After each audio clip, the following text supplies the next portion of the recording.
All right, welcome in everybody to episode 16 of Taking the Field with Stevie Mac. That's me, Stephen MacDonald. And the thing that I want to get into with this particular episode is the article by Dennis Dodd of CBS Sports talking about whether or not the Power 5 schools in the NCAA could actually be separating or breaking away from the NCAA in the relatively near future. So Dodd really digs deep into this question and really tries to find out what would happen or what would need to happen necessarily for this to happen for the Power 5 conferences and its member schools to actually separate itself from the NCAA, seemingly creating this whole separate entity from this governing body that is the NCAA. And really, when you read through the article, what it comes down to is this, that the Power 5, especially when it comes to football, seem to almost govern themselves in a way within their own conferences. And they act somewhat independently from the NCAA already.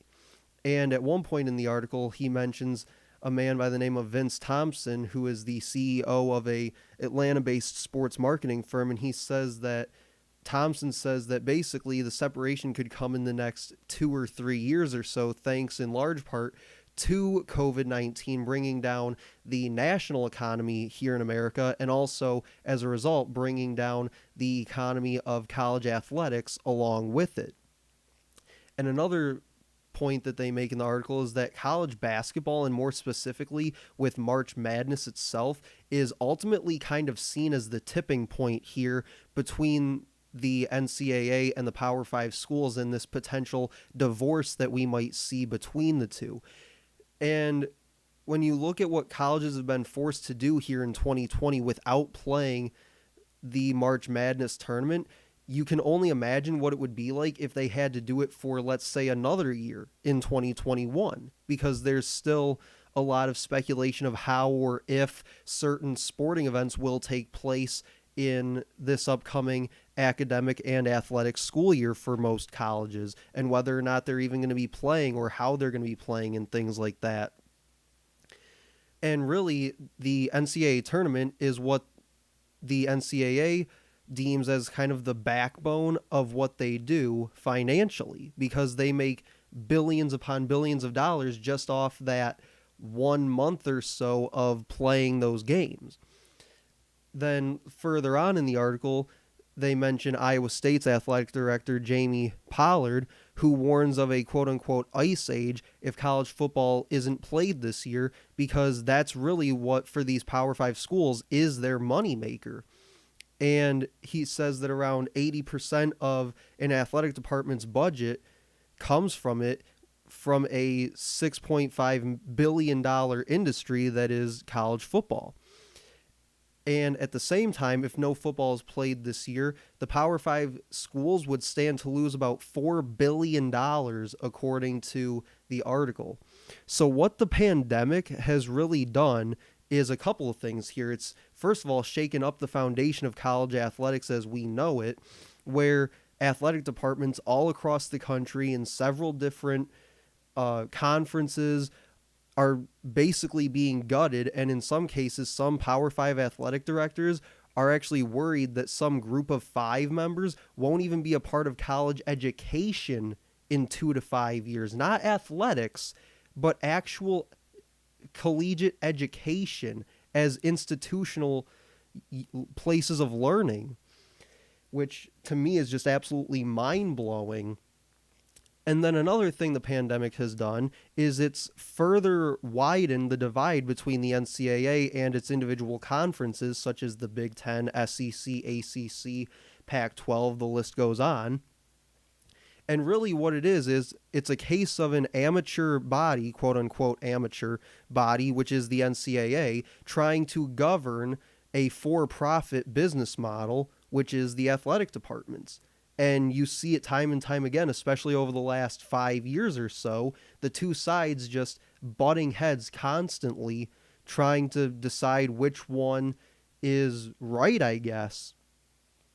And really, COVID-19 has caused athletic directors, university presidents, and conference commissioners to kind of take matters into their own hands when it comes to determining when these athletic events can really get back to running, which most seem like now they're aiming for sometime in mid to late June or even into early July.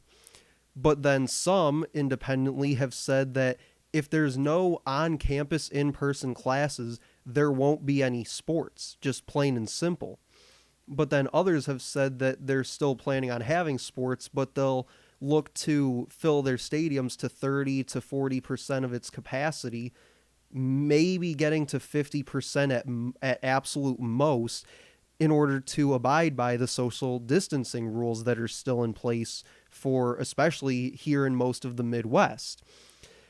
But really, as a whole, these things that are happening right now with this pandemic and COVID-19 in college athletics are just some real world examples of cases where the individuals are kind of figuring out how to govern themselves separate from the NCAA, to the point where the NCAA almost has no control over the situation anymore. And especially in this case with COVID-19, the NCAA really has no control over it because other areas of the country are in different places with this whole situation than others are. So there's no way to unilaterally control the situation.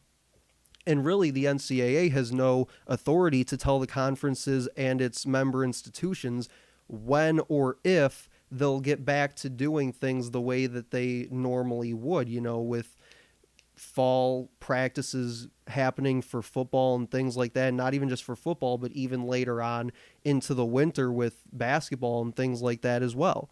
So really, the NCAA for the last several years now has kind of been losing their grip on things and kind of loosening their control of certain situations when it comes to dealing with these conferences and their institutions. And I think that what the pandemic has done is even more so loosened their grip and their kind of reign over the conferences as a whole and being able to control different situations.